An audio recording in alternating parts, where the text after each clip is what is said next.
Today's book that we're going to read is called Crow in the Waterhole by Amberlynn Quamallina. I hope you enjoy. Crow and the Waterhole. There once was a crow who lived in a tree by a waterhole. Crow was unhappy. Each morning she stared into the water and saw another crow staring back. Crow thought Crow in Waterhole was the most wonderful bird she had ever seen. She looks like a crow who could change the world. I wish I could be like her. This went on until finally Crow flew away to seek her destiny, hoping to become as wonderful as Crow in the Waterhole. Crow had not flown very far when the air grew hot and she heard a crackle of flames.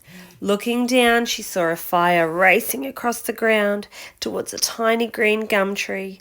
"Please help me, Crow," cried Little Gum. "One day I will be a big tree where crows can make their nests, but now I am small and the fire will burn me up." Crow was very afraid of fire, but remembering how much she loved her own tree by the waterhole, she launched herself downwards to pull Little Gum from the ground.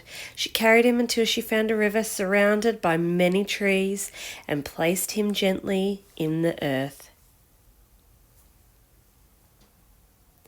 "Thank you, Crow," called Little Gum, happily digging his roots into the soil. But Crow was unhappy, for in the river she saw a crow even more wonderful than Crow in the Waterhole. "She looks like a crow that is very brave. I wish I could be like her." And Crow flew on, sadly. Crow heard someone calling her from below. Looking down, she saw a young goanna clinging to the side of the rock pool. "Crow, Crow," cried Goanna, "I want to get a drink, but I fell in. Can you pull me out?"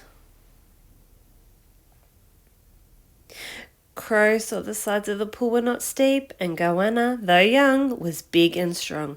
"Goanna," Crow called, "you're such a fine large goanna. I know you can climb out on your own." Crow sounded so sure of this that Goanna believed her, and with a mighty heave he hauled himself out of the water. "Thank you, Crow," called Goanna, skittering happily away. But Crow was unhappy, for in the rock pool she saw a crow even more wonderful than Crow in the river or Crow in the waterhole. "She looks like a crow that has great faith in others. I wish I could be like her." And Crow flew on, sadder than ever.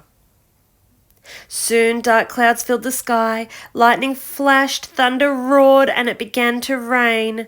Crow saw a paperbark tree standing all alone and plunged downwards to shelter in its branches.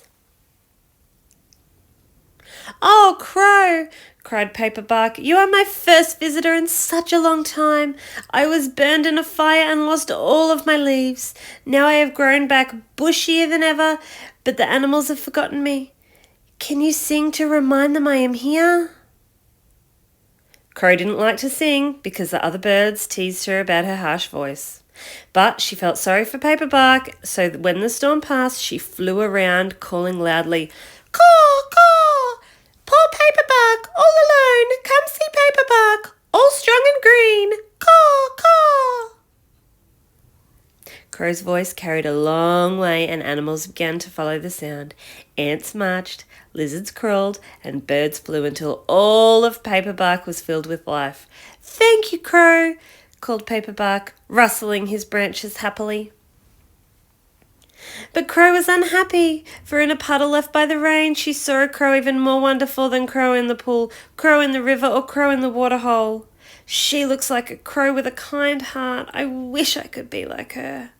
And this time Crow was so sad, she began to cry. A kookaburra flapped down to land beside her. "Crow, why are you crying?" he asked. "The sun is so bright and the animals have come back to Paperbark. What's there to be sad about?" So Crow told Kookaburra about how she left her home to seek her destiny, but that everywhere she went she kept seeing other crows, each more wonderful than the last. "Oh, Kookaburra," she sobbed, "how can I ever be as good as any of them?" Kookaburra laughed and laughed. "Silly Crow! Crow in the waterhole is you, and Crow in the river is you, and Crow in the pool is you, and Crow in the puddle is you. You have been looking at your own reflection all along." Crow stared at Kookaburra and then at the puddle. She touched the water with her beak, And when Crow in the Puddle rippled and disappeared, she realized that she had indeed been staring at her own image.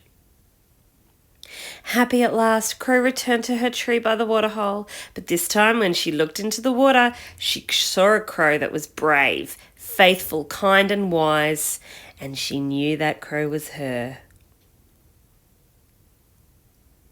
In the years that followed, whenever Crow met someone seeking their destiny, she would show them the reflection in the waterhole and say, "Your destiny lies within you. All you need to do is learn how to see it."